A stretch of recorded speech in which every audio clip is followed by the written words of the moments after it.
This morning, Washington is preparing for the funeral of former President Jimmy Carter. His casket has been lying in state in the U.S. Capitol Rotunda since Tuesday evening. That's what we're taking a live look of right now. Visitors, of course, have been streaming in to say their final goodbyes to the nation's 39th president.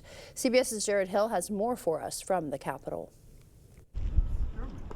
In a snow-covered nation's capital, admirers lined up by the hundreds to pay their respects to President Jimmy Carter. I admired the way that he lived a very humble lifestyle as a president. Among the visitors on Wednesday, President-elect Donald Trump, who met with Carter's family before meetings on Capitol Hill. They were lovely. They were really very sad, but also they were celebrating because he was a very fine man.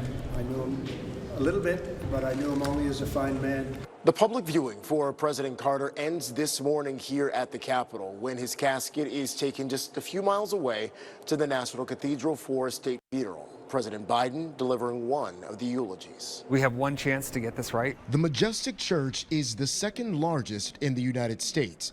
It's played host to 4 state funerals in the past.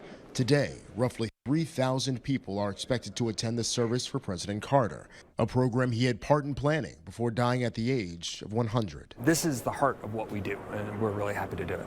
Back at the Capitol, lines of visitors solemnly moved past Carter's casket, some inspired by what Carter did after leaving the White House. He obviously reached the highest office in the land, but then went on to still fight for causes he believed in and continue to try and serve the public. That public service just part of the century-long legacy President Carter leaves behind. The other eulogies being read today were written by 2 men who preceded Carter in death, his predecessor Gerald Ford and his vice president Walter Mondale. Their sons will deliver the eulogies on their behalf. The procession for Jimmy Carter expected to depart at 8 o'clock this morning ahead of his funeral. That is set for 9. After that, he'll be flown back to Georgia at 10:45 for a private funeral service. That is set to begin at 2:45 this afternoon. Stick with News 8. We'll have coverage of the day's events for you on air and on News8000.com.